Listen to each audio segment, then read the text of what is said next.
أعوذ بالله من الشيطان الرجيم.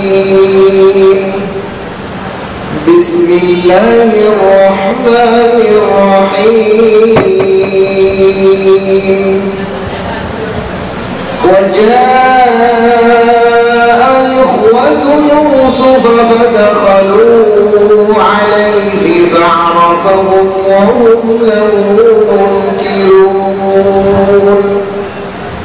ولما جهزهم بجهادهم قال ائتوني بأخ لكم من أبيكم ألا ترون أني أوفي الكيل وأنا خير المنزلين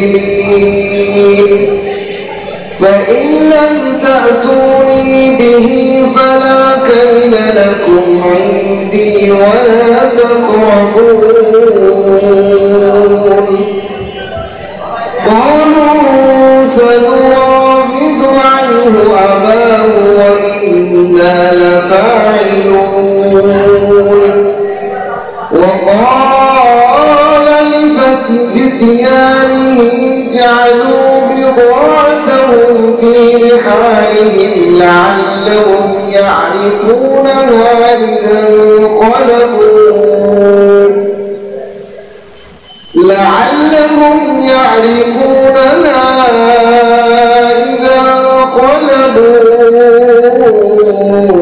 إلى أهلهم لعلهم يرجعون.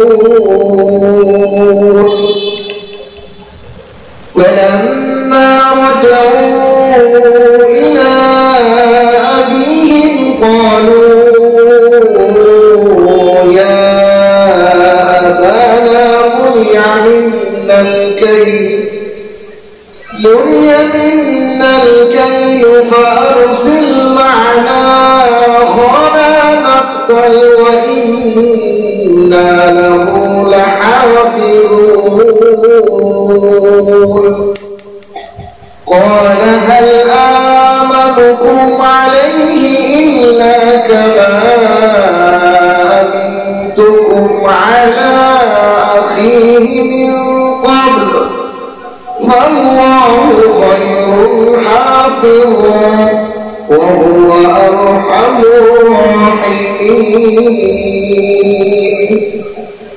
ولما فتحوا متاعهم وجدوا بضاعتهم ردت إليهم قالوا يا أبانا ما نبغي هذه بضاعتنا ردت إلينا ونمير أهلنا ونحفظ أخانا ونزداد كيل بعير ذلك كيل يسير. قال لن أرسله معكم حتى تؤتوني موثقا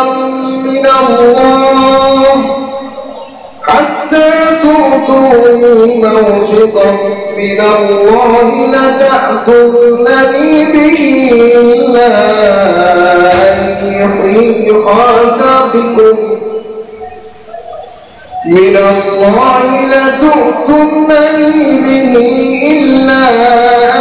يحيط بكم فلما آتوه موثقهم قال الله على ما نقول وكيل.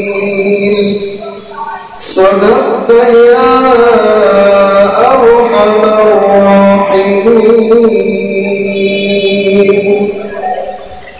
بارك الله لنا ولكم في القرآن العظيم ونفعنا وإياكم بالآيات والذكر الحكيم. ربي زدني علما ربي زدني علما. رب اشرح لي صدري ويسر لي أمري واحلل عقدة من لساني يفقهوا قولي। আল্লাহ পাকের লাখ কোটি শুকর যে মহান রব্বুল আলামিন আমাদেরকে এশার জামাতের সাথে নামাজ আদায় করার পর কোরআনে পাকের তাফসীর করা এবং শোনার জন্য কিছু ভাইকে আমাদেরকে এখানে উপস্থিত হওয়ার জন্য তৌফিক দান করেছেন। এজন্য কালিমাত শুকর আদায় করি আলহামদুলিল্লাহ। আল্লাহ পাকের কালাম দুনিয়ার সমস্ত কালাম থেকে মর্যাদাবান। আল্লাহ যেমন বড়, আল্লাহ কথাও তত বড়। কালামুল মুলুক, মুলুকুল কালাম, কালামুল মুলুক। কথাদের সর্দার হলো দেশের সর্দার, তার কথাও সর্দার। যে যত বড় তার কথাও তত বড়। আল্লাহর কালাম যদি তেলাওয়াত সারা রাত পর্যন্ত করা হয় তাও মনে সহ্য করতে, নিজে করলে তো মজা লাগে, অন্য তেলাওয়াত সহ্য করলেও মজা লাগে। কোরআনের তেলাওয়াতে যদি এত মজা হয়, কোরআনের অর্থ, ব্যাখ্যা, বিশ্লেষণ যদি আমরা আরো গভীরভাবে চিন্তা করি তাহলে চোখের পানি এসে যায়। আল্লাহর কালামের মধ্যে এত মজা। কারণ দুনিয়াতে আমরা যেহেতু অনেক মানুষের কথাটা আপনার কথা মধুর মতো, একজন আরেকজনের যখন প্রিয় হয়ে যায় তো প্রিয় ব্যক্তির কথাটা মনে হয় যে মধু চলতেছে, আপনার কথা শুনতেই মনে চায়।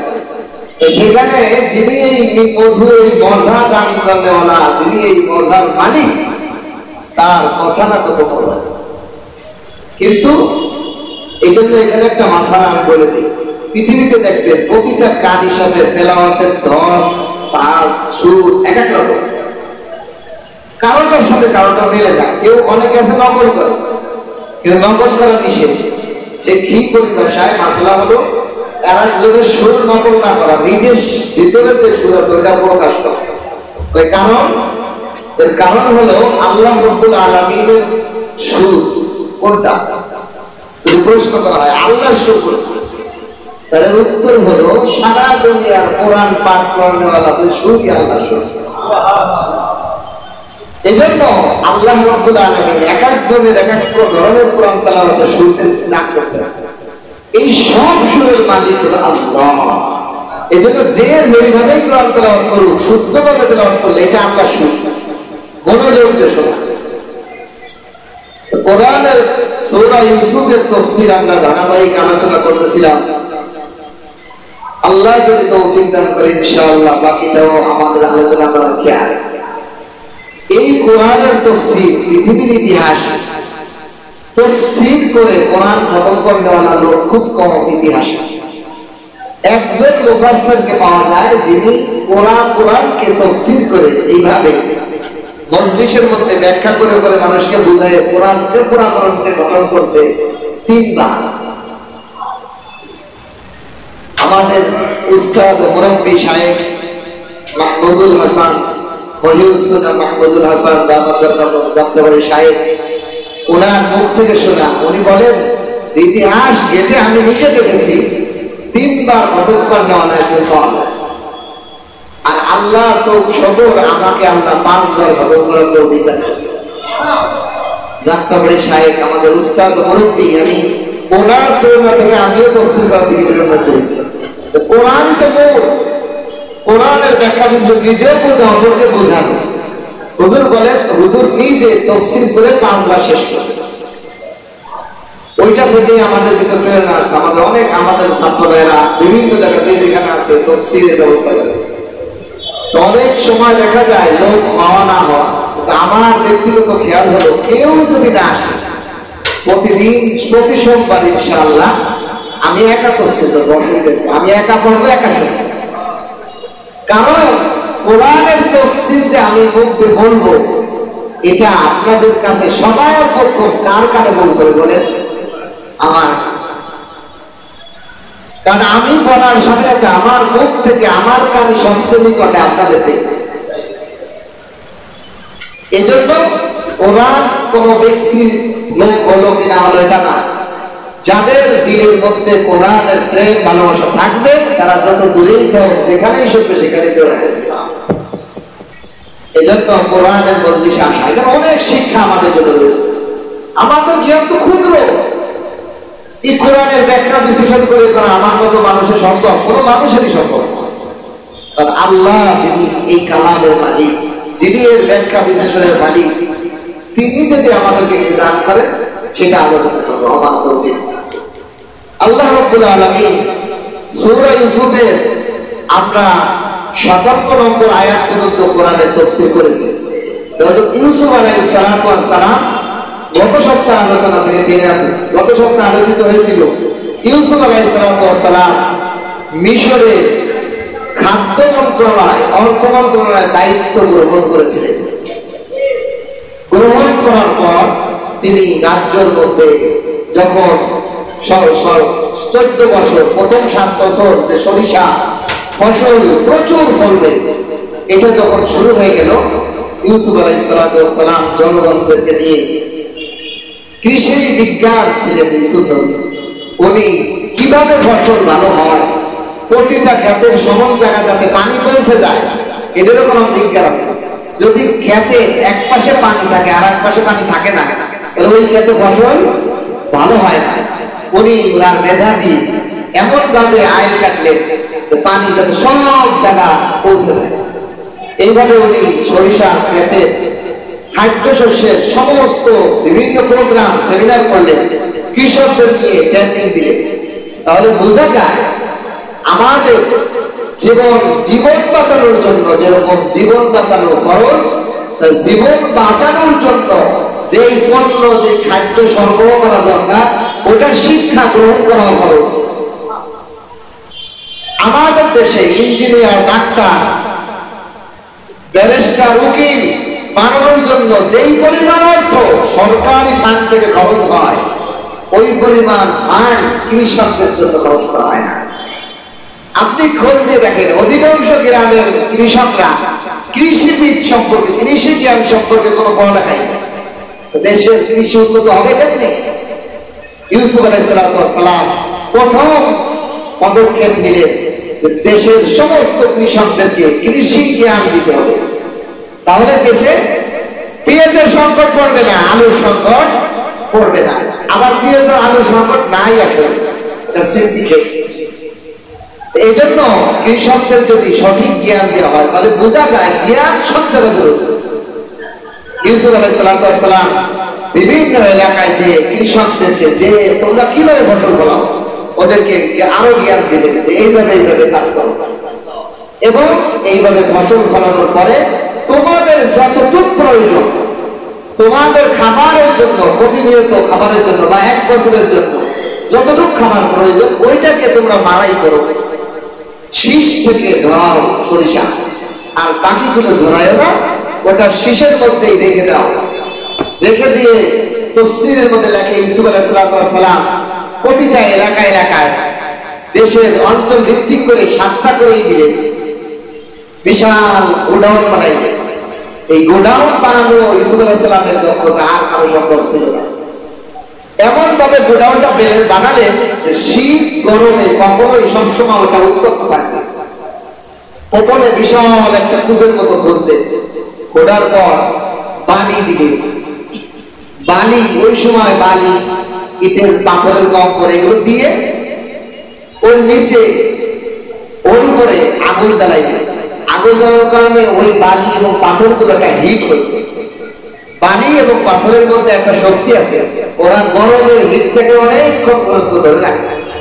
এটা জ্বালানোর পরে ওর পরে ইটের সলিং দিয়ে, মাটি দিয়ে গাইতে গাইতে বিশাল মাটি দিয়ে বানালেন গোডাউন, এবং ওর উপরেও আবার বিভিন্ন ওষুধ, পশম, তারপরে তুলা জাতীয় জিনিস, এইগুলো দিয়ে আবার মাটি দিয়ে আটকে দিলেন। এইভাবে প্রতিটা এলাকায় 7 বছর ধরে 7টা করে গোডাউন শীষের মধ্যে করে বালি রেখে রেখে চাপায় রাখা যায়, গরম থাকে। তাহলে ওই বালি ও পাথরের হিটটার গরম থাকবে সারা বছর, কয়েক বছর ধরে। এতে শীষের মধ্যে যে দানা, শীষের মধ্যে থাকার কারণে আরো 10-12 বছর, 20 বছর থাকলে কিছু হবে। এই যে বিজ্ঞান আল্লাহ ইউসুফ আলাইহিস সালাম ইউসুফ আলাইহিস সালাম এইভাবে সরিষা 7 বছর এমন ভাবে জমা করলেন, যতটুকু খাওয়া দরকার ততটুকু শুধু বাইরে থেকে ধরায় মাড়াই করা হয়েছে গম, আর বাকিগুলোকে সরিষার শীষের মধ্যে রেখে গোডাউন করলেন। এরপরে ইউসুফ আলাইহিস সালামের জানাই ছিল এই ঘটনাগুলো, ধারাবাহিক ঘটনাগুলো কোরআনে আয়াতে আনে না। এখানে এই সরিষার এইগুলো ধারাবাহিকতা বিস্তারিত এইগুলোর ব্যাপারে রেওয়ায়াত, আমি যে বর্ণনা করতেছি এটা কোথায় পেলাম, প্রশ্ন হয় না? যে কোরআনে নাই, আপনি কোথায় পেলেন?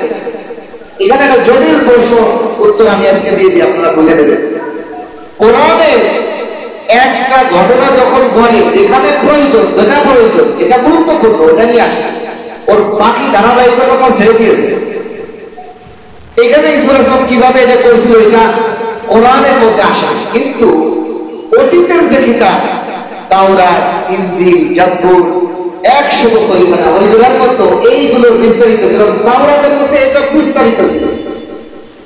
এই তাওরাত কিতাবের থেকে যারা ইহুদিদের থেকে বড় বড় পাদ্রী, ইহুদি ধর্ম তাওরাতের জ্ঞানে জ্ঞানিত, এরকম অনেক ইহুদিরা মুসলমান হয়েছে।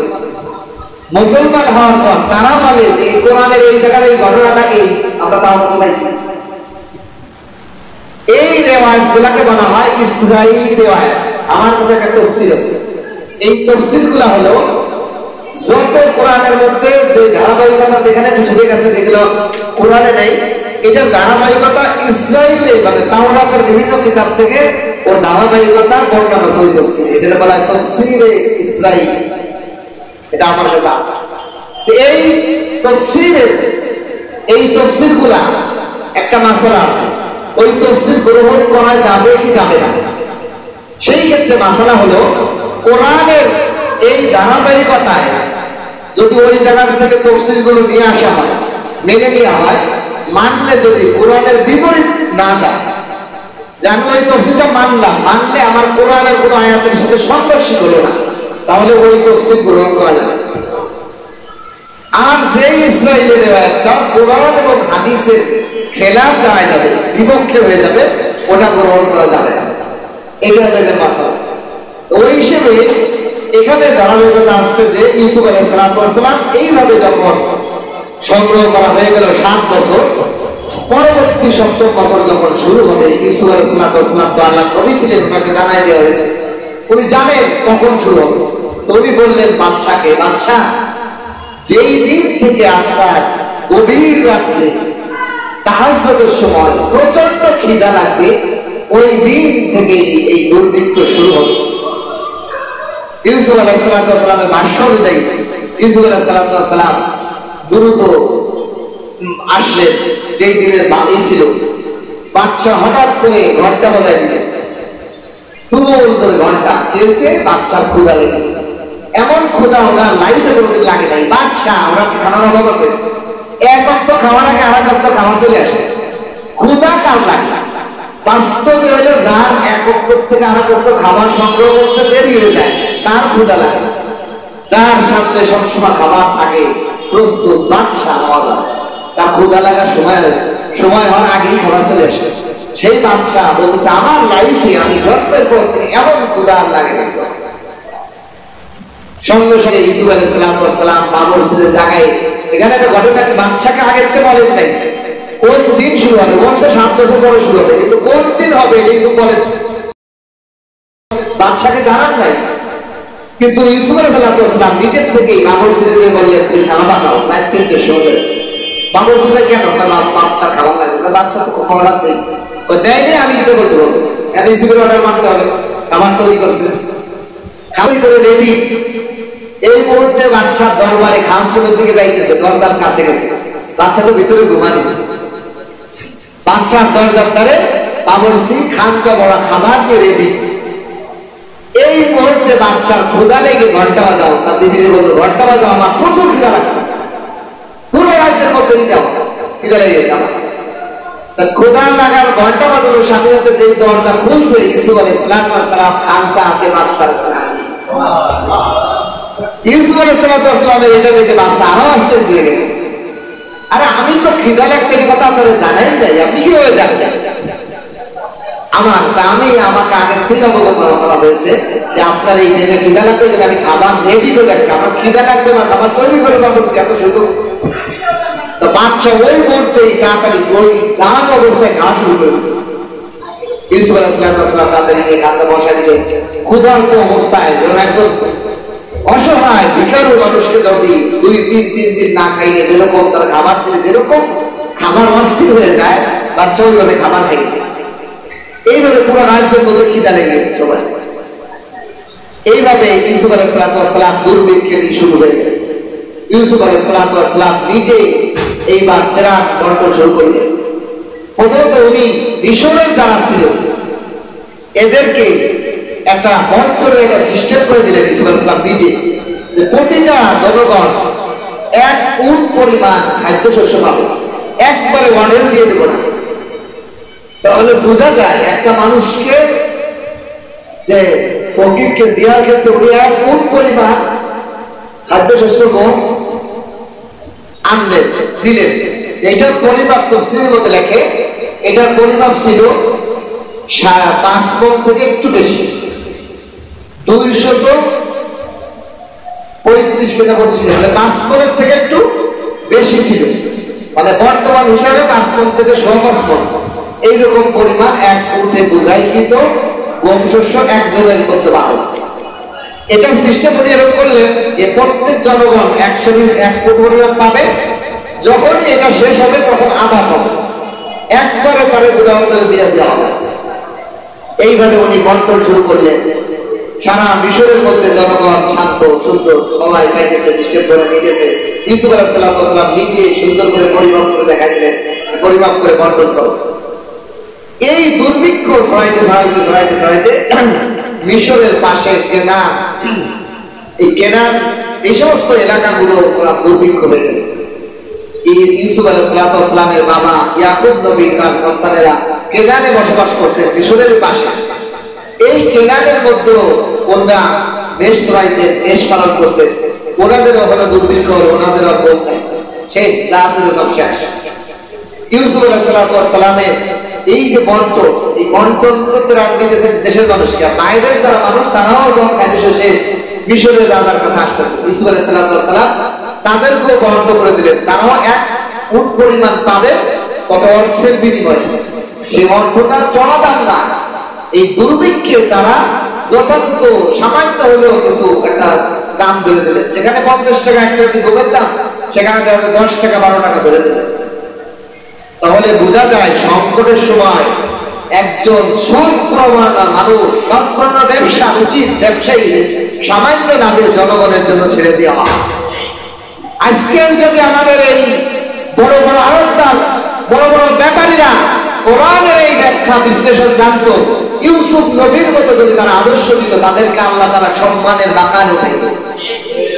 তারা দেশের জনগণকে গোডাউনকে গোডাউন, কোলেস্টারকে কোলেস্টার, আলু পেঁয়াজ রেখে জনগণকে বিপদে ফেলায়, সাধারণ মানুষের জন্য বিপদ সংকট ফেলায়। এই জন্য ইউসুফ আলাইহিস সালামের সিফাত যদি আমাদের মধ্যে আসতো, তাহলে আমাদের দেশের খাদ্যশস্য আমাদের কখনো সংকট হতো না।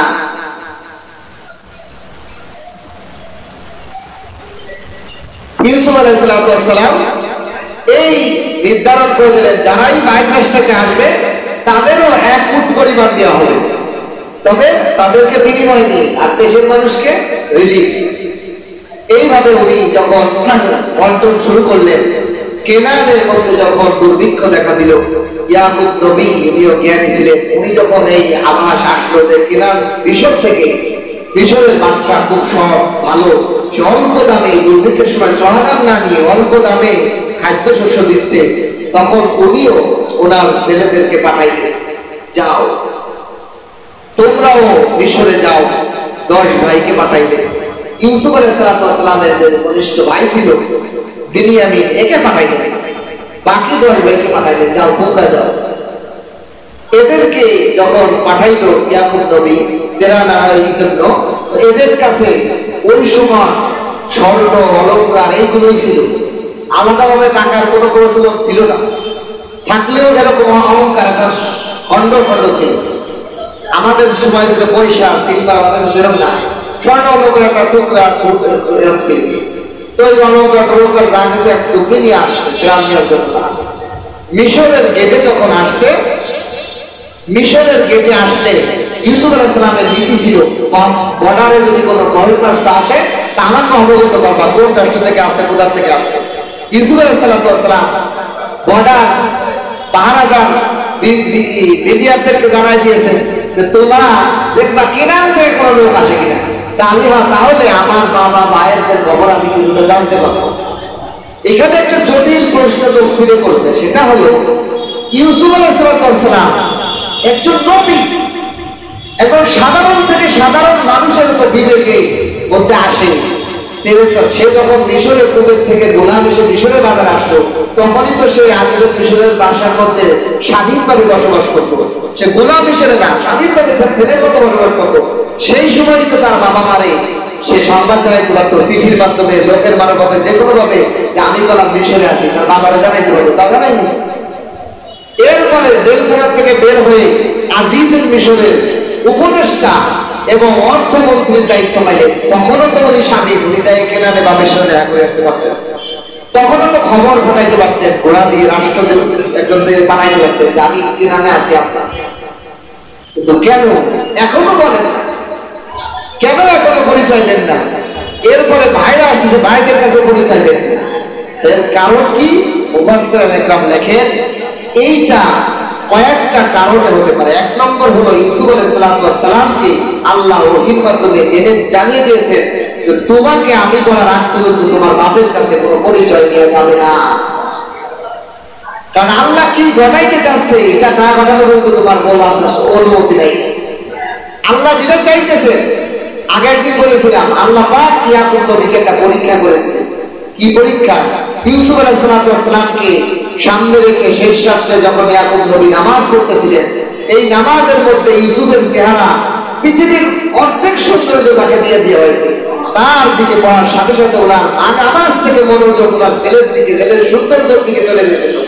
এটার জন্য আল্লাহ পাক ইউসুফকে 30 বছর ওনার থেকে পৃথক করে চোখে কাঁপতায় চোখ বন্ধ করে পরীক্ষা করেছে।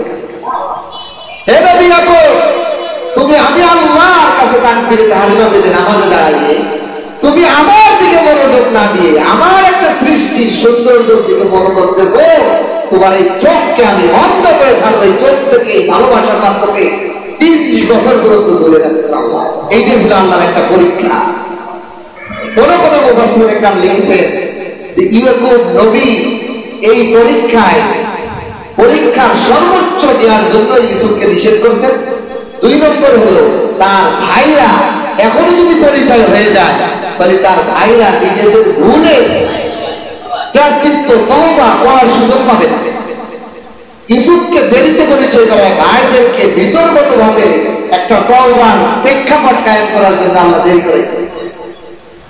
সামনে আসবে ইয়াকুব নবী, ইউসুফ নবীর ইউসুফ আলাইহিস সালাম ছোট ভাইকে আইনে যখন আটকায় ফেলবে ইউসুফ কৌশলে, তখন ভাইরা বাপের কাছে যে এমন বিনয়, এমন তওবা করবে, এটা খালেস তওবা হবে।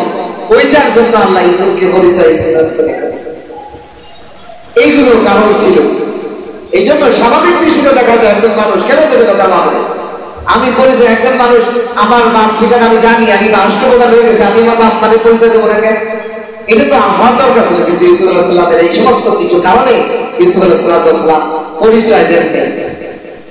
এর মধ্যে ইউসুফ আলাইহিস সালামের ভাইরা যখন বর্ডারে আসলো, ইউসুফ আলাইহিস সালামের কাছে খবর পৌঁছালো যে কেনান থেকে একটা কাফেলা আসছে, কেনান থেকে একটা কাফেলা আসছে।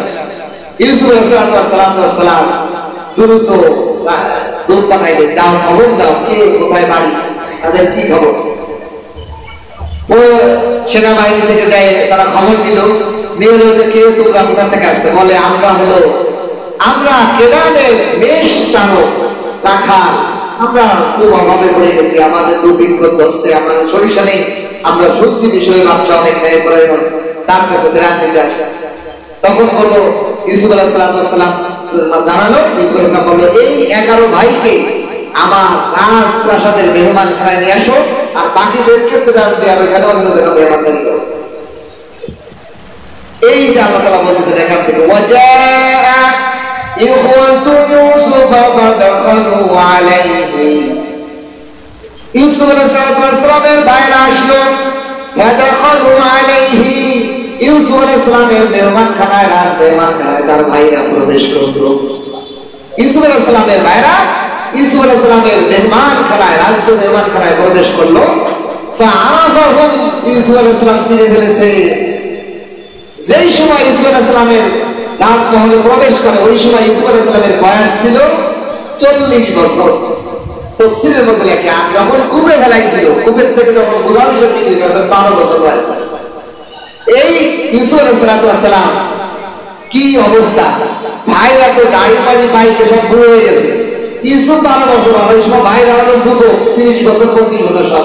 আর এখন ইউসুফের 40 বছর, তাদের 50 থেকে 60 বছরের বয়স, সব দাড়ি মোছ পাইকে বুড়ো বুড়ো হয়ে গেছে। ইউসুফ আলাইহিস সালাম চিনতেছে যে এ হলো শামুন, এ হলো রুবেল, এ হলো ইয়াহুদা, এরকম সবার নাম চিনতেছেন। কিন্তু উনি ওনাকে কোরআনে বলে ওয়াহুম লাহু মুনকিরুন, কিন্তু সেই অবস্থায় ইউসুফকে তারা অস্বীকার করতেছে। মুনকির মানে অস্বীকার করা, আসলে ওরা চিনতেছে না। মুনকির শব্দ আল্লাহ কেন ব্যবহার করলেন, এর কারণ লিখছেন তাফসীরের মধ্যে ওয়াহুম লাহু মুনকিরুন, যে তারা ইউসুফকে অস্বীকার করছে। এগুলো বলতে পারে ইউসুফকে তারা চিনতে পারে না, কিন্তু মুনকির কেন বলছে, এর কারণ হলো যে সিনা তো দূরের কথা, সিনার দ্বারের কাছে পৌঁছাতে তাদের সম্ভব না। কারণ ইউসুফকে যারা কূপের দিকে যখন 12 বছরের যুবকরে গোলাম হিসেবে বিক্রি করে দিয়েছে, সেই ইউসুফকে এখন রাজ্য পোশাকে, হাতের মধ্যে স্বর্ণের চুড়ি, গলার মধ্যে স্বর্ণের মতির মালা, রাজ্য পোশাক, মুকুট পরা, এমন জিলজিল করতেছে স্বর্ণ খচিত জামা কাপড় পরা, এরকম বাদশাহী সিংহাসনে ইউসুফকে দেখে কেমনে চিন্তাই তো সম্ভব। এই জন্য আল্লাহ বলেন কিনো, তারা তো চিনার কথা, তারা কল্পনাও এর ভিতরে ঢুকতে পারে না যে কেমনে হবে। এই জন্য তারা ধারণা মানে চিন্তায় আনতে পারে না যে ইউসুফের হতে পারে। আল্লাহ এই জন্য বলেন ইউসুফ আলাইহিস সালাম তাদেরকে চিনলেন, কিন্তু তারা ইউসুফকে চিনলেন। এইবার ইউসুফ প্রশ্ন করলেন, তোমরা ইনাম থেকে যেখানে আসছো তোমাদের পরিচয় কি? ইউসুফ আলাইহিস সালামের কাছে তারা বলল, আমরা সাধারণ মেষপালক, রাখাল, কেনানের এলাকার ভূমিতে আমরা থাকি, আমরা ওইখানে ছাগল চড়াই, মেষ চড়াই, আমরা এই আমাদের জীবন যাপন, আর সরিষা গুলাই গোপনে খাই, আমাদের দুর্ভিক্ষণ কারণে আমাদের খাদ্য নেই, এই জন্য খাদ্য দিতে আসছি। শুনছি আপনি পুরো নয় পড়া খুব দাতা, এই জন্য আসছি। ইউসুফ আলাইহিস সালাম তাদের থেকে কৌশলে কথা বের করার জন্য বললেন, হে, আমার তো মনে হয় তোমরা কোনো গোয়েন্দাগিরি করতে আসছো, তোমরা কোনো চক্রান্ত করতে আসছো, আমার দেশের খোঁজ খবর নিয়ে আমাদের দেশের হামলা করার জন্য কোনো গোয়েন্দা হইতে পারবো না, তোমরা নিশ্চয়ই কোনো গোয়েন্দা। এই কথা বলার সাথে সাথেই তারা নিজেদের সবকিছু ভুল করে বলা শুরু করতেছে, না আমরা এরকম হতে পারি না, আমরা জানেন কার পুত্র, আমরা ইয়াকুব নবীর পুত্র। নবীর পুত্র কিভাবে হইতে পারে? ইউসুফ আলাইহিস সালাম হাসে, তোরা কি করতে পারি তা পারি, তোরা আমার এই কূপের মধ্যে নিজের বাইরে গোলাম করে বিক্রি করছিস। ইউসুফ আলাইহিস সালাম কৌশলে তাদেরকে জিজ্ঞাসা, তোমাদের তাহলে তোমরা যে তোমাদের নবীর বংশে, আচ্ছা তোমাদের বংশে তোমরা কে কে আছো, কয় ভাই তোমরা, কি বলো।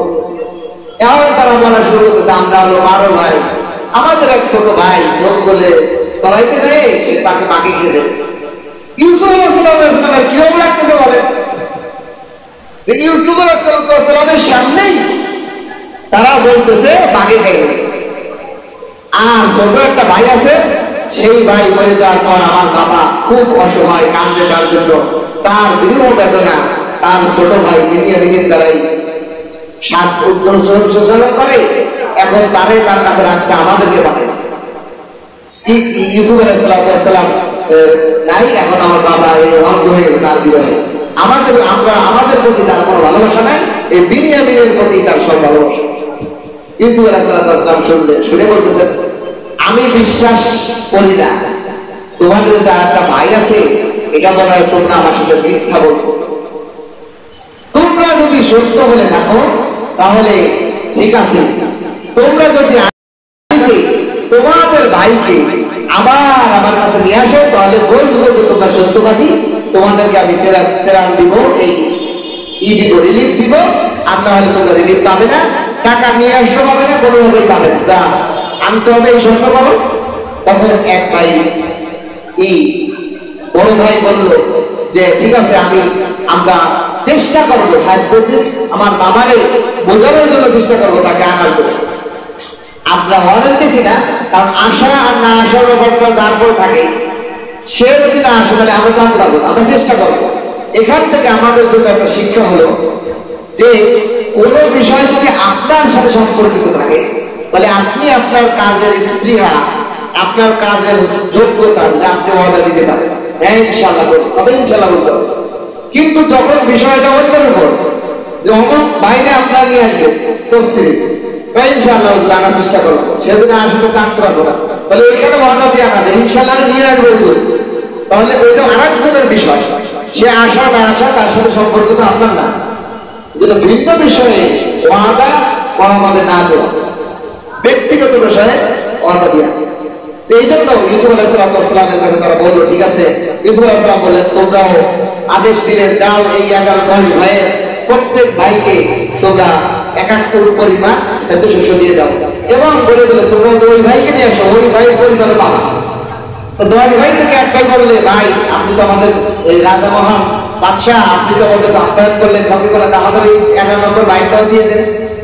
ইউসুফ আলাইহিস সালাম বললেন, এই যে তোমরা বাড়াবাড়ি করলে, তোমাদের তোমরা মিথ্যাবাদী হতে পারো, তোমরা ওইভাবে আনো তাহলে দেবো না, এটা তোমরা নিতে চাও, এটা তো খারাপ, নিশ্চয়ই তোমরা মিথ্যাবাদী হতে পারো, তোমরা এবার যাও।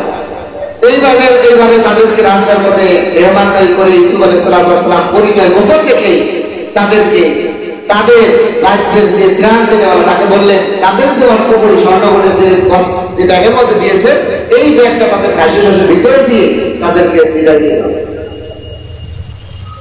কোরআনের ভাষায় বলে,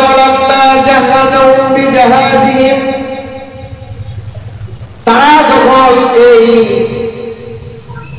লম্বা ঘটনার পরে আমি কোরআনের গায়ে বলতেছি, এখন ওরা যখন নিয়ে কেনানে পৌঁছালো, 10 ভাই এই খাদ্যশস্য খুব আনন্দ দিয়ে, এদিকে 2-3 দিন ইয়াকুবের পরিবার, ইয়াকুব নবীর পরিবার খানা খায় না, খাদ্যশস্য নাই, শেষ।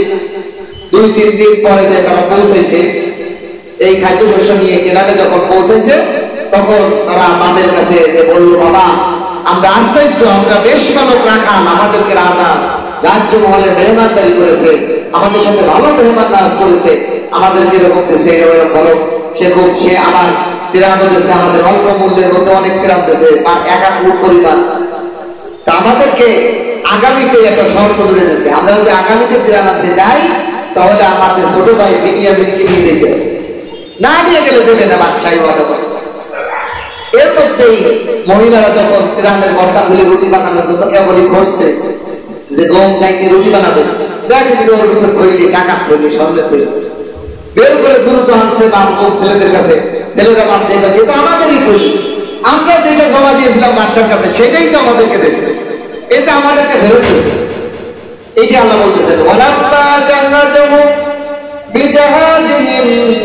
যখন তারা তাদের এই বস্তা খোলা শুরু করলো, তারা দেখলো তাদের স্বর্ণমুদ্রার থৈলাটা আবার তাদের কাছে ফিরিয়ে দেওয়া হয়েছে।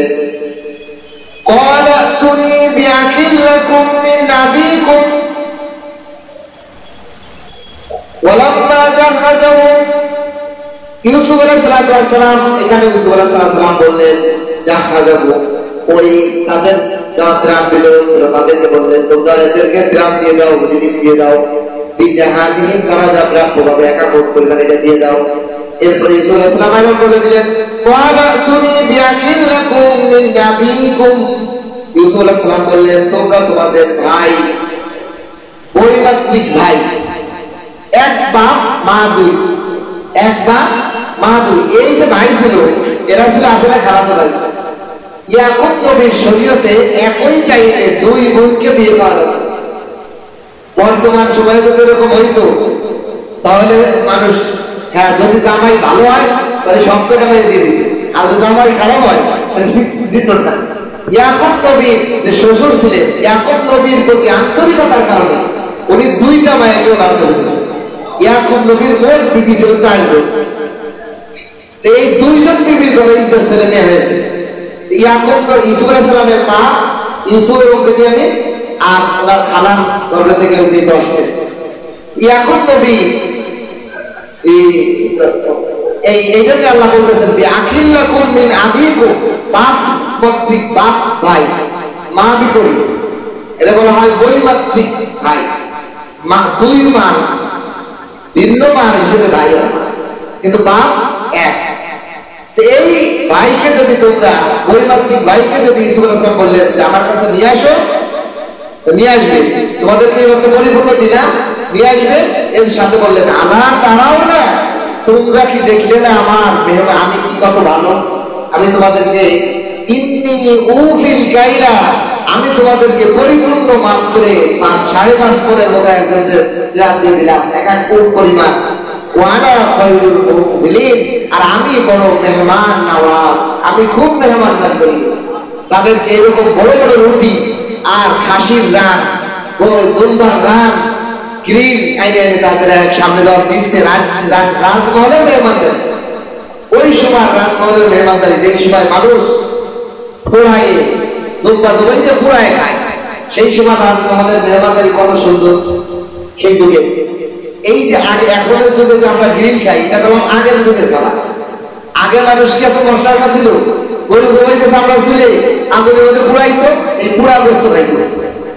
যেরকম আমাদের সমাজে দেখবেন জাল দিয়ে গোস্ত মজা লাগে আলাদা, লবণ আর হলুদ দিয়ে জাল দিত, তার প্রতি স্বাদ, ওইরকম ওরা খাইতো। ওইভাবে ইসুফ আলাইহিস সালাম তাদেরকে বড় বড় নান রুটি আর এরকম গ্রিল খাওয়াইলেন। তা ওরা এই জন্য বললেন, আমি বড় মেহমান নওয়াজ, খাবার হাই পাই। তাহলে বোঝা যায় মেহমান নওয়াজের জন্য 2টা গুণ থাকতে হবে। কটা গুণ? একদম ভালো মেহমানদারের 2টা গুণ। 1 নম্বর হলো মেহমানের প্রয়োজন মেটানো। কি প্রয়োজন মেটাইলেন? ওদের তেরাল দিয়ে ওদের পারিবারিক প্রয়োজন মেটাইলেন। ওদের মেহমান আসলে তার পারিবারিক খবর দেওয়া, সে কি অবস্থা আছে, তার কোনো অসুস্থতা আছে, ভালো কথা বলা, এভাবে তার প্রয়োজন মেটানো। 2 নম্বর হলো তার পেট পুড়ে দেওয়া, তার পেটটাকে মজা লাগাই দেওয়া, শান্ত খাবার ভালোভাবে খাওয়াই দেওয়া। এটা হলো মেহমানের 2টা গুণ, মেহমানদারির করা। এরপরে আল্লাহ বলেন, ফাইল্লাম ইয়াতুনি বিহি, ইসুফ আলাইহিস সালাম বললেন, ফাইল্লাম ইয়াতুনি বিহি, যদি তোমরা তোমাদের ভাই বিনয়ামিনকে আমার কাছে নিয়ে না আসো, ফালা কাইলা লাকুম, তোমাদের জন্য কোনো রিজিক থাকবে না। ইনদি, আমার নিকট, ওয়ালা তাকরাবুন, আর আমার নিকটে তোমরা আসবে না, আমার নিকটে তোমরা আসো না। যদি তোমরা তোমার ভাই বিনয়ামিনকে না নিয়ে আসো, তাহলে মিথ্যে মনে করবো, তোমরা মিথ্যা রাখি, আমার দ্বারের কাছে আসো না। ক্বালু সাওয়াবিদু আনহু আবাহু ওয়া ইন্না লাফাইলুন। এরপরে বিনয়ামিন ইসুফ আলাইহিস সালামের ভাইরা বলল, অবশ্যই অবশ্যই আমরা আমাদের পিতার কাছে বলবো, বিনয়ামিনের বিষয়টা আমরা উদ্বুদ্ধ করবো, তাকে পাঠানোর জন্য। আমরা বিনয়ামিনকে আনার জন্য আমার বাবাকে উদ্বুদ্ধ করবো, তাকে বোঝাবো যে আমার দেশে দেন, তাহলে আমরা আরো 1 লক্ষ পরিমাণ বেশি পাবো। আর অবশ্যই আমরা এই বোঝানোর ব্যাপারটা অবশ্যই অবশ্যই করবো, তাকে দিয়ে দিকে তারা। এরপরে মুসা ইসুফ আলাইহিস সালাম বললেন, وقال لفتيانه اجعلوا بضاعتهم في رحالهم। ইসুফ আলাইহিস সালাম তার গোলামকে বললেন, ইজআলু বিদাআতাহুম ফি রিহালিহিম, তাদের স্বর্ণের থৈলেকে তাদের খাদ্য শস্যের বস্তার মধ্যে ঢুকায় দাও, লাআল্লাহুম ইয়ারিফুনাহা, যাতে করে তারা বুঝতে পারে আমি কত বড় দয়াবান, আমি বাদশা কত দয়াবান, এটা তারা যদি পরিপূর্ণভাবে চিনতে পারে, জানতে পারে। ইয়ারিফুনাহা ইদাল কলিবু, হতে পারে তারা ফিরে আসবে, ইলা ইনকলাবু ইলা আহলিহিম, যখন তারা তাদের পরিবারের কাছে ফিরে যাবে, তখন লাআল্লাহুম ইয়ারজুন, ঘুরে যে এই গ্রামের এই দেখে যে বললে তো আমাদের যে মূল্য আমরা আদায় করেছিলাম, মূল্যের রিলিফের মধ্যে দিয়ে দিছে, তাহলে এরা আবার পুনরায় আসার সুযোগ হয়ে যাবে। এটাই ইসুফ আলাইহিস সালামের কৌশল। এখানে কয়েকটা মাসালা, সেটা হলো, যদি রাষ্ট্রীয়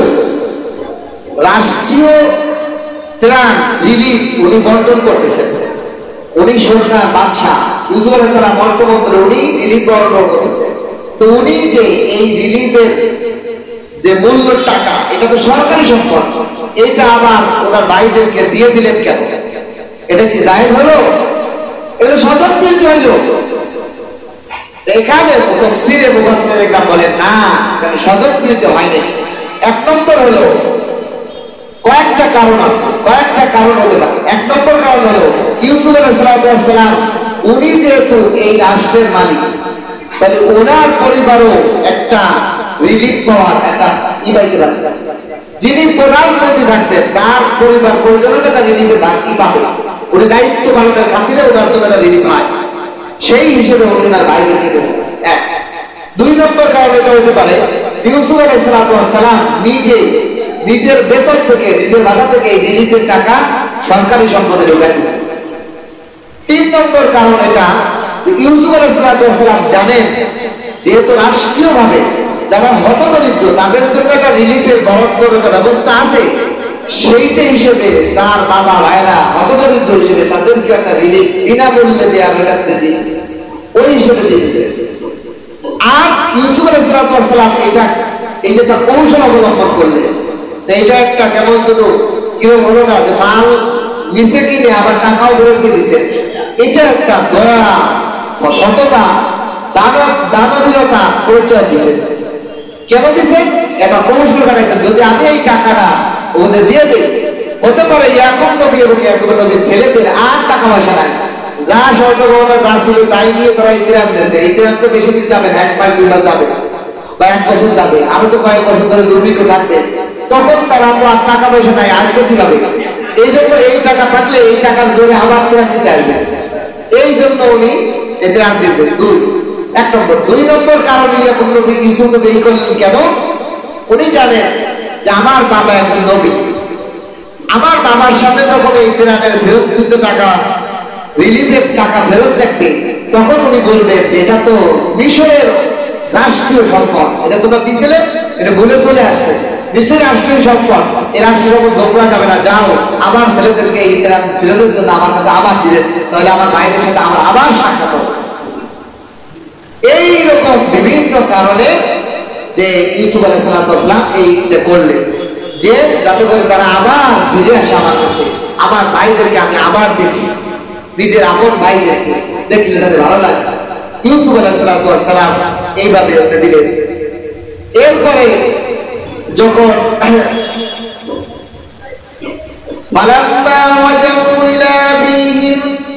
অতবার যখন তারা তাদের বাবার কাছে ফিরে গেল, তারা বলল হে আমাদের বাবা, মনিয়া মিন্নাল কাইলা, আমাদেরকে আর রিলিফ দেওয়া হবে না, নিষেধ করে দেওয়া হয়েছে। কি বলে দেওয়া হয়েছে? ফারসিল মানা খানা নাক্তাল ওয়া ইন্না লাহু লাহাফিজুন।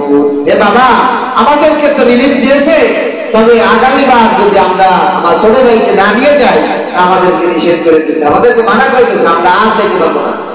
আপনি আমাদেরকে আমাদের ভাইকে আমাদের সাথে পাঠান, ইন্না লাহু ওয়া ইন্না লাহু লাহাফিজুন, আমরা ভাইকে হেফাজত করব। এখন আসেন দেখে ইয়াকুব নবীর কাছে ইউসুফকে যখন খেলার কথা কয়ে নিছিল ওই ভাইরাই, সেই সময় বলছিল আমরা খুব যত্ন নিব, এটা খুব আনন্দে খাওয়াই খাওয়া রাখবো, আমাদের সাথে খেলবে, আনন্দ করবে, আমাদেরকে দিয়ে দেবে, ওরা খুব হেফাজত করবো। সেই কথাই আবার পুনরায় এসে এনে বলতো। তাহলে ইয়াকুব নবী এরপরও আবার বিনিয়ামিনকে কেন দেবেন? বিনিয়ামিনকে আবার দিয়ে দেবে। এই জন্য আল্লাহ এখানে একটা বিষয় বোঝা। আরেকটা কথা হলো যে যেই ছেলেরা একবার ছেলেকে নিয়ে হত্যা করে ফেলেছে বা করে ইয়াকুব নবী আগেই বুঝতে পারছেন, যখন তারা এসে বলেছিল যে ইউসুফকে বাঁকে খেয়ে ফেলেছে, তার জামা খালি রক্ত মাখানো, কোনো নখের দাগ নাই, সিরা ভাড়া নাই, তখন ইয়াকুব নবী বলেছিলেন যে আমার ছেলেকে ইউসুফকে এমন বাঘে খাইলো, এত ভদ্র বাঘ যে এই বাঘ আমার ইউসুফকে ভিতর করে খাইলো, কিন্তু জামারে ছিঁড়ে ভাড়ে না, এত ভদ্র বাঘ কি হয়ে? কিন্তু এরপরে উনি এই ছেলেদের কাছে বিনিয়ামিনকে কিভাবে দেয়? আর বিনিয়ামিন যদি আর কথা বলার কথা, এই ছেলেদেরকে নিজের ঘরে নিজেই আবার লালন পালন কেন করে? এখান থেকে আমাদের সমাজের প্রত্যেকটা বাবার জন্য একটা শিক্ষা, ছেলে যত বড় অন্যায় করুক শাসন করতে হবে, কিন্তু ঘর ছাড়া করা যাবে না। যদি শাসন করতে করতে ঘর ছাড়া করে, আপনার ছেলে হবে এলাকার দেশের সবচেয়ে বড় মস্তান, চোর, ডাকাত। ছেলেরা অন্যায় করছে, ইউসুফকে পায় নাই, তারপরও বাবা 10 ছেলে নিয়ে এই পরিবারের মধ্যেই আছে। ছেলেদেরকে শাসনে রাখছেন, ছেলেদের প্রতি বেজার, কিন্তু ছেলেদেরকে দূরে ফেলে দেন, ছেলেদেরকে বোঝাইছেন তোমরা তওবা করো, তওবা করো, কিন্তু তওবা করে না।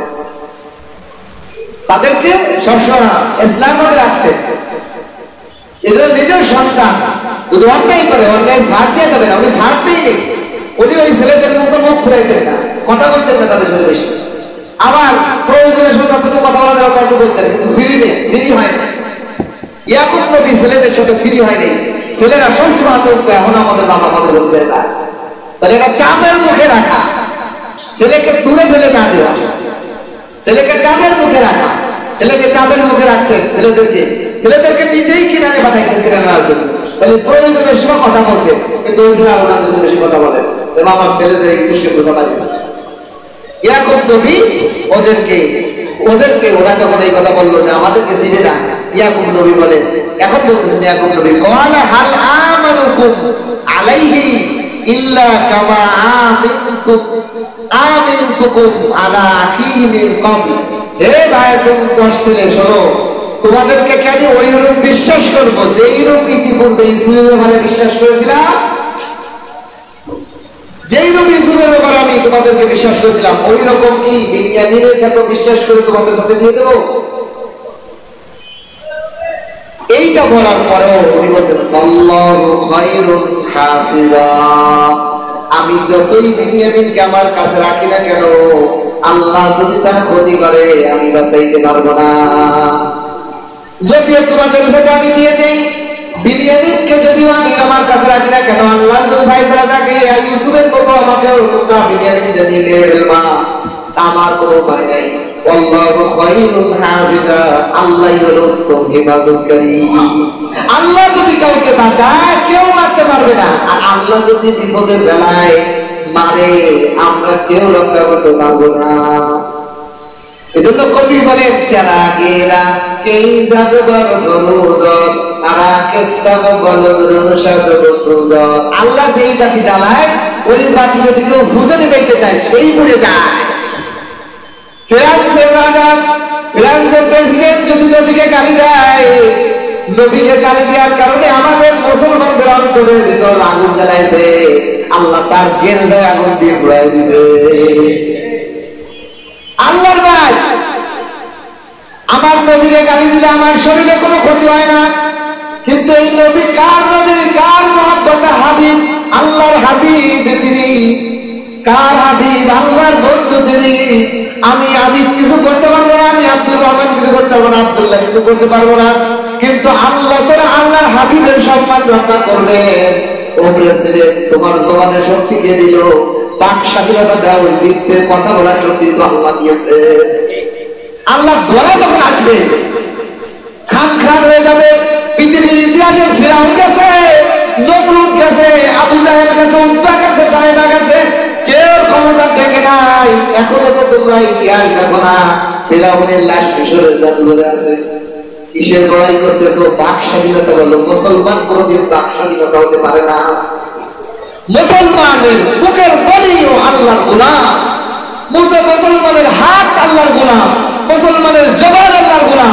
কোন মুসলমান বাক স্বাধীনতার আন্দোলন করতে পারে না, নাস্তিকতা এটা। আমার জিহ্বায় কে কথা বলায়? আল্লাহ কথা বলায়। আল্লাহ তো আমার জিহ্বার মধ্যে কথা বলাচ্ছে। এই জিহ্বার মধ্যে কথা একটা তো আল্লাহ বলান, আর কেউ বলাতে পারে না। যে ব্যক্তি বোবা তার জিহ্বার মধ্যে তো জিহ্বা আছে, তার মুখের মতো জিহ্বা আছে, কেন কথা বলতে পারে না? আল্লাহর আদেশ হয়নি, হুকুম হয় নাই, জন্য বলতে পারে না। আজকে আসরের নামাজের সময় এক লোকের দিকে তাকায় দিলটা খানকা হয়ে গেছে, আমার আপনার পাও আছে, লোকটার পাও নাই। কত ভাবে আল্লাহ আমাদেরকে দেখাইতেছে। এই জিহ্বা দিয়ে বলতেছে বাক স্বাধীনতা, আমার দিল বাক স্বাধীনতা, যা ইচ্ছা তাই বলবে, এখানে কোনো অসুবিধা নেই। আল্লাহ ধরা আসতেছে, চতুর্দিক থেকে ধরা আসবে। আর আমাদের মুসলমানের ইমানি দায়িত্ব আছে, আমরা যে যেখানে আছি ওই অবস্থান থেকে নিন্দা জানাইতে হবে, কমপক্ষে প্রতিবাদ জানাইতে হবে আমাদেরকে। আল্লাহ পাক নবীর অপমাননা যদি কেউ হয়, সে কিসের মুসলমান, কিসের ইমানদার হতে পারে? আল্লাহ, আমাদের ক্ষমতা নাই, আপনার ক্ষমতা আছে। আমরা এই মজলিস থেকে আবেদন চাইতে পারি আল্লাহর কাছে, আল্লাহ আমার ক্ষমতা নাই, কিন্তু আপনার ক্ষমতা আছে, আপনি দেখান নবীর অবমাননার শাস্তি কেমন হয়। এজন্য আল্লাহ হলো উত্তম হেফাজতকারী। আমরা কেউ পারবো না, আমরা কেউ পারবো না নবীর অপমানের প্রতিশোধ দিতে, কিন্তু আল্লাহ যদি চায় পুলিশ শাস্তি হয়ে যাবে। গেছে, তুমিও চলে যাবে, কিন্তু সারা জীবনের জন্য তোমার জিন্দেগিটা বরবাদ করে দেবে। এজন্য আল্লাহ ইউসুফ ইয়াকুব নবী বলেন, আল্লাহু খায়রুল হাফিজা, আল্লাহই হলো ইবাদতকারী, আমি তোমাদের থেকে আমার বেয়াদবি ইবাদত করতে পারবো না। তাহলে ভরসা কার প্রতি করতে হবে? আল্লাহর প্রতি। ওয়া হুয়া আরহামুর রাহিমিন, তিনি হলো উত্তম দয়া এবং রহম করেওয়ালা, তিনি দয়া করেওয়ালা, তিনি মায়া করেওয়ালা, আর কেউ না। এরপরে ওয়ালাম্মা ফাতাহু মাতাহুম ওয়াজাদু বিদাআতাহুম, যখন তিরানের বস্তা খুললো, রিলিফের বস্তা খুললো, তারা সেখানে পেল তাদের রুদ্দাত ইলাইহিম, তাদের টাকা পয়সা সব থইলেকে তাদেরকে ফেরত দেওয়া হয়েছে। ওই টাকা পয়সা রিলিফের মধ্যেই তাদের অর্থের যে মূল্য আদায় করছিল ওই মূল্য ব্যাক করা ফেরত দিয়েছে। তারা বললো, ক্বালু ইয়া আবানা, হে ইয়াকুব নবী, আমাদের বাবা, আবানা, আমাদের পিতা, মান নাবগী, এখন আমাদের কি করা উচিত? এখন আমাদের উচিত আপনি আমাদের সাথে বিনিয়ামিনে পাঠানো। দেখেন দেখেন বাচ্চা কত ভালো যে আমাদেরকে তেরান দিয়ে দিয়েছে, আমাদের মূল্য যেটা আদায় করছিলাম সেই মূল্যটা অবস্থার মধ্যে ফেরত দিয়ে দিচ্ছে। দেখেন আমাদের এখন আমাদের কি যাওয়া উচিত, আমাদের কি করা উচিত এখন? হাদিহি বিদাআতুনা, এটা তো আমাদেরই অর্থ, আমাদের অর্থের ব্যাগ। রুদ্দাত ইলাইনা, আমাদেরকে ফেরত দিয়ে দিয়েছে বাচ্চা। ফাদামিরু আহলানা, আমাদের আবার আপনি আমাদের এই যে তিরান, আমাদের পরিবারের জন্য যে তিরান দিয়েছে, আমাদের পরিবারের জন্য যে তিরান দিয়েছে, এই তিরানটা আবার আমরা আনতে যাই। ওয়ানাহফাজু আখানা, এবং আমাদের ভাইকে বিনিয়ামিনকে আমাদের সাথে পাঠান, আমরা তার পরিপূর্ণ ইবাদত করব। সানাজদাদু কাইলা বাঈদ, সে যদি আমাদের সাথে যায় তাহলে আরেকটা উট আমরা তিরান বেশি পাবো। আমাদের কাছে আরেকটা তিরানের বস্তা পাই যাবে। আমরা 10 ভাই গেছি, 10 উট পেয়েছি, এখন 11 উট পেলে আরেকটা উট বেশি পাবো, আপনি আমাদের সাথে পাঠান। জালিকা কাইলু ইয়াসির, আর বাদশা আরেকটা উট বেশি দেয়া তার কোনো কঠিন না, তার কাছে সহজ, তার কাছে ভুরি ভুরি আছে, সে 7 বছরের জন্য সম্পদ সংগ্রহ করছে, তার জন্য সহজ, আপনি আমাদের সাথে পাঠান। কিন্তু ইয়াকুব নবী কি করলেন? তাদেরকে বললেন, ক্বালা লান নুরসিলাহু মাআকুম, আমি তোমাদের সাথে বিনিয়ামিনকে পাঠাবো না, বিনিয়ামিনকে তোমাদের সাথে কখনোই পাঠাবো না, হাত্তা তুতুনা মাউসিকান মিনাল্লাহ, যতক্ষণ পর্যন্ত তোমরা আল্লাহর নামে কসম না খাইবে। দৃঢ় অঙ্গীকার, কসম খাই ওয়াদা করতে হবে সাথে আমার আল্লাহর নামে কসম খাইতে হবে যে আমরা কি কসম খাইবা? লাতাতুন্নানি বিহি, অবশ্যই অবশ্যই বিনিয়ামিনকে আমার কাছে ফিরে নিয়ে আসবা, নিরাপদে সুস্থভাবে বিনিয়ামিনকে আমার কাছে আবার ফিরিয়ে এনে দিবা, এই ওয়াদা করো, এই কসম খাও। ইল্লা, তবে আইয়ুহিহাতা বিকুম, তবে যদি কোনো বিপদ, কোনো মৃত্যু তোমাদেরকে আটকিয়ে ধরে। এর মানে হলো তারা ওয়াদা করাইলে ওয়াদার মধ্যে একটু ছাড় দিতে হবে, যদি তোমার সাহায্যে কুলায়।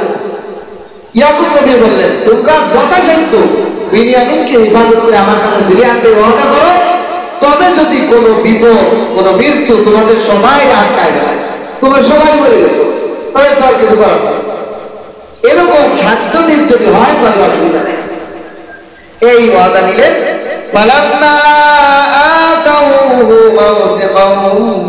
তারা সবাই ওয়াদা করলো বিনিয়ামিনকে ফিরিয়ে আনার ব্যাপারে, কসম খাইল।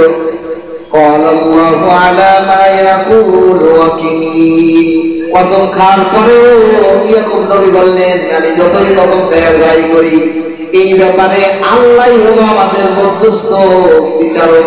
আল্লাহ, আমরা যা পাওয়াবে বললাম, আমরা যে ওয়াদা করলাম, ছেলে আর বাপের মধ্যে যে ওয়াদা হইলো, এই ওয়াদার সবকিছুর মালিক হলো আল্লাহ। আল্লাহ যেটা ভালো বলতে সেটা করবে, আল্লাহর উপর ছেড়ে দিলাম। অর্থাৎ সব বিষয়ে যত কিছু আমরা আসবাব গ্রহণ করি, মূল ভরসা কার উপর করতে হবে? আল্লাহর উপর করতে হবে, এই কথা বলতেন। এরপরে ইয়াকুব নবী দ্বিতীয়বার যখন পাঠায়, এটা আসবে আগামীটা আল্লাহ।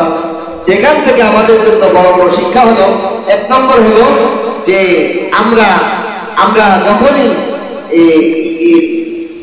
ইয়াকুব নবী ইউসুফ নবীর দানতা বীরতা, এখানে এই পুরা তাফসীরের মধ্যে একটা গুরুত্বপূর্ণ বিষয় হলো, সেটা হলো যে রাষ্ট্রীয় রাষ্ট্রীয় জনগণের জন্য খাদ্যশস্য রিলিজ জমা রাখা বা গুণাজাত করা, এটা বৈধতা এখান থেকে প্রমাণ যে রাষ্ট্রপ্রধান যা থাকবে দেশের খাদ্য বাজার সবকিছু তাদের তত্ত্বাবধানে থাকা উচিত। পুরা রাষ্ট্রের খাদ্য ব্যবস্থা ওনার হাতে রাখছে। আজকে আমাদের সরকারি ভাবে খাদ্য ব্যবস্থা করার সব সরকারের হাতে নাই, বিভিন্ন বড় বড় পার্টি ব্যাপারী আড়তদার এদের হাতে রয়ে গেছে। এই জন্য এখানে কোনো আইন শৃঙ্খলা নাই, তারা যেটা ইচ্ছা সেটা করতেছে, দাম বাড়তেছে, দেশের মধ্যে বিশৃঙ্খলা হতেছে। এই জন্য এখান থেকে আমাদের সরকারের জন্য একটা আবেদন করো, সরকার যদি রাষ্ট্রের যত খাদ্য ব্যবস্থা আছে এটা যদি সরকারি নিয়ন্ত্রণে আসে, কারণ সরকারের প্রত্যেকটা ডিপার্টমেন্ট, প্রত্যেকটা এলাকার কাউন্সিলর, এমপি, মন্ত্রী হিসেবে ডিসি, এসপি, থানা, দারোগা, পুলিশ সব কলা প্রত্যেক এলাকায় এলাকায় সরকারি লোক আছে। তাহলে যদি সরকারি তত্ত্বাবধানে সমস্ত খাদ্য বাজার যদি নিয়ন্ত্রিত হয়, তাহলে দেশের জনগণের কখনো দুর্ভিক্ষ, কোনো সমস্যা হবে না, খাদ্য থাকার কোনো সংকট হবে না। আল্লাহ রাব্বুল আলামিন আমাদেরকে, আমাদের সরকারকে সরকারিভাবে জনগণের স্বার্থে খাদ্য নিয়ন্ত্রণ করার তৌফিক দান করুন এবং ইউসুফ আলাইহিস সালামের এই নীতিগুলো আমাদের উপর পর্যায়ে সরকারি পর্যায়ের সমস্ত ডিপার্টমেন্টের লোকদের জানা উচিত। আল্লাহ জানার তৌফিক দান করুন, আমিন। আল্লাহ পাক আমাদের দেশকে ইবাদত করুন, দেশের সমস্ত বিপদ আপদ দূর করে দিন, দেশের শান্তি বজায় রাখার তৌফিক দান করুন, আমিন। ওয়া আখিরু আলহামদুলিল্লাহি রাব্বিল আলামিন। اللهم صل على محمد وعلى آل محمد كما صليت على إبراهيم وعلى آل إبراهيم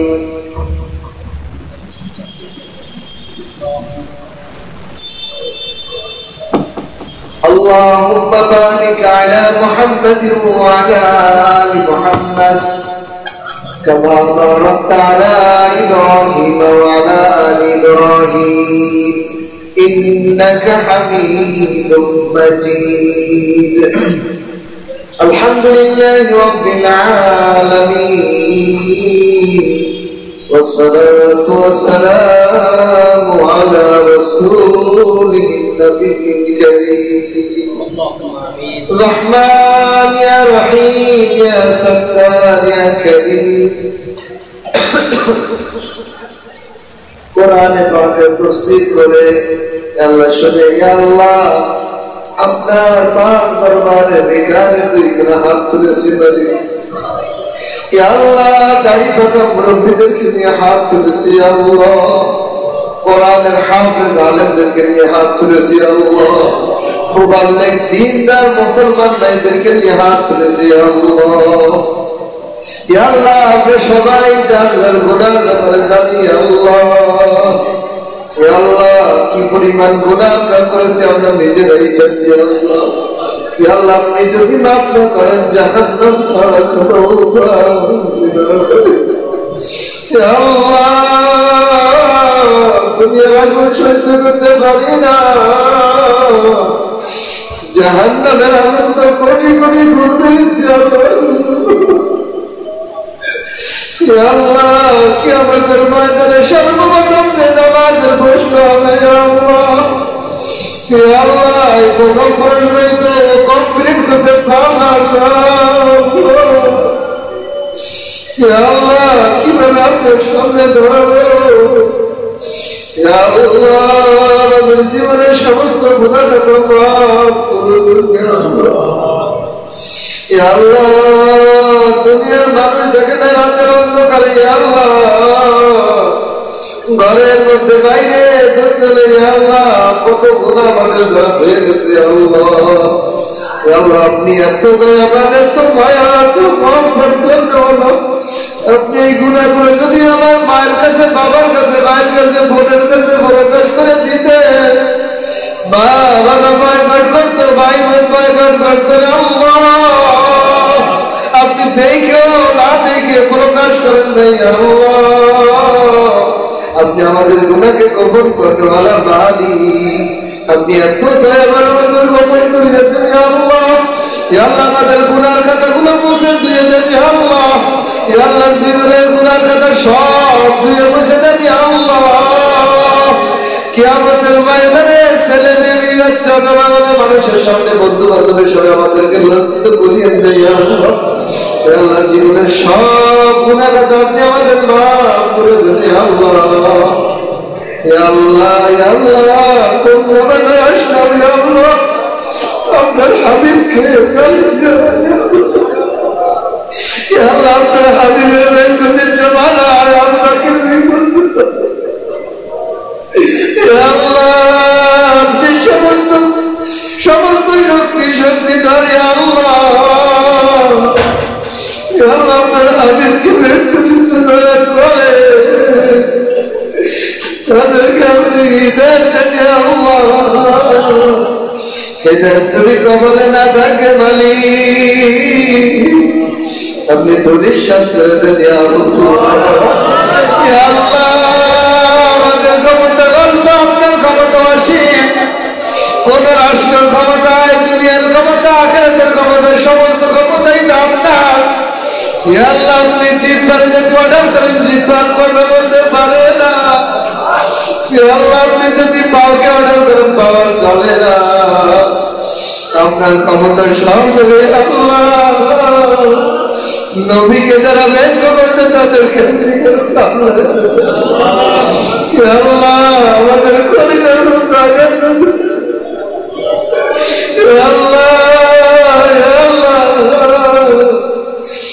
আল্লাহ আমার যদি কোটি গালিতে যাওয়া আমাকে যদি ব্যঙ্গ চিন্তা করে দেওয়া কোনো কিছু হবে না, কিন্তু আমার নবীকে নিয়ে করো না, আমার নবীকে নিয়ে করো না। আমাদের দিন সহ্য হয় না আল্লাহ। আমাদের ক্ষমতা নেই, আপনার কাছে দরখাস্ত করলাম আপনার হাবিবের দুশমনদেরকে আপনি জমিন থেকে সরায় দেন আল্লাহ। আপনার হাবিবের দুশমনদেরকে জমিনের ভিতর নামায় দেন আল্লাহ। আপনার জমিনের আপনার আসমান থেকে আসমান তারা তাদেরকে সামলায় দেন আল্লাহ। আল্লাহ আগুন দ্বারা তাদেরকে দুনিয়াতে আগুনের ধান বুঝাই দেন আল্লাহ। আল্লাহ বাতাস দ্বারা পানি দ্বারা আপনি সব নাস্তাবুদ করে দেন আল্লাহ। আল্লাহ ফিরান্সের জমিনকে যদি তারা এটা থেকে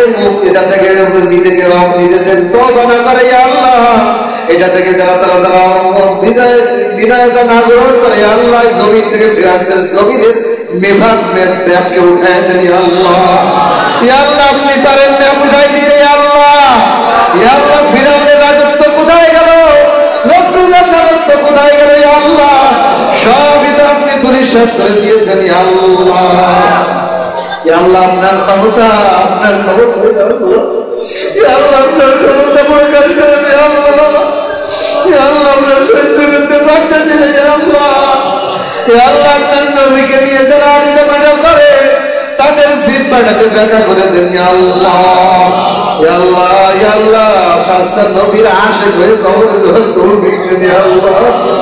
আল্লাহ সমস্ত মুসলমানকে আন্দোলন করে তৌফিক দেন আল্লাহ। আল্লাহ সমস্ত মুসলমানের কলিজা মনে আল্লাহ নবীকে নিয়ে দিল সারা বিশ্বের মধ্যে আইন জারি হয়, নবীকে যারা গালি দিবে, নবী ব্যক্তিত্ব করবে তাদেরকে জন্য ফাঁসিতে ঝুলানো হয় আল্লাহ। আল্লাহ মুসলমানকে ঐক্যবদ্ধ হওয়ার তৌফিক দেন আল্লাহ। মুসলমান রাজ্যদেরকে ঐক্যবদ্ধ হয়ে কাজ করার তৌফিক দেন আল্লাহ।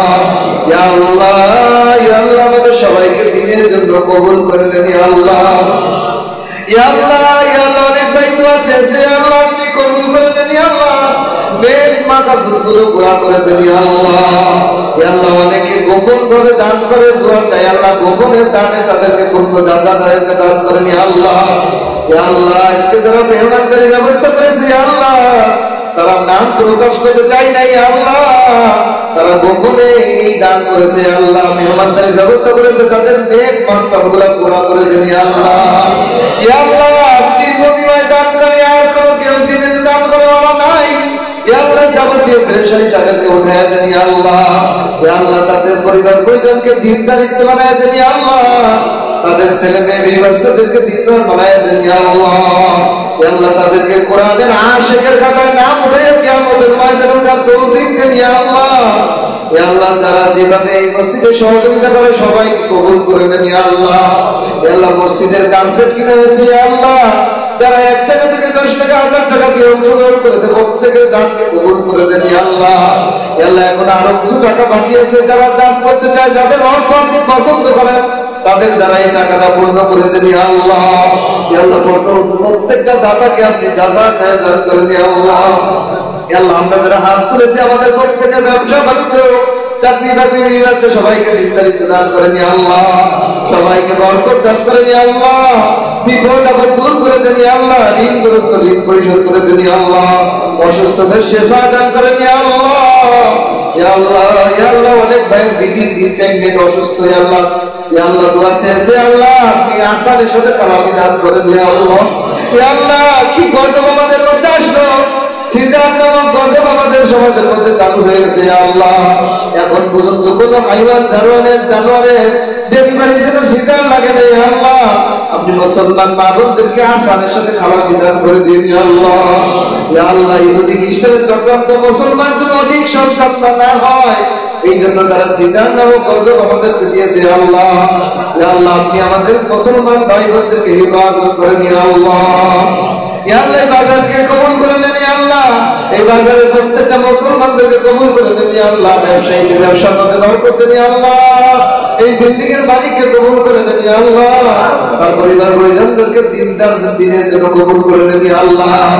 সুবহান রাব্বিকা রাব্বিল ইজ্জাতি আম্মা ইয়াসিফুন ওয়া সালামুন আলাল মুরসালিন ওয়ালহামদুলিল্লাহ।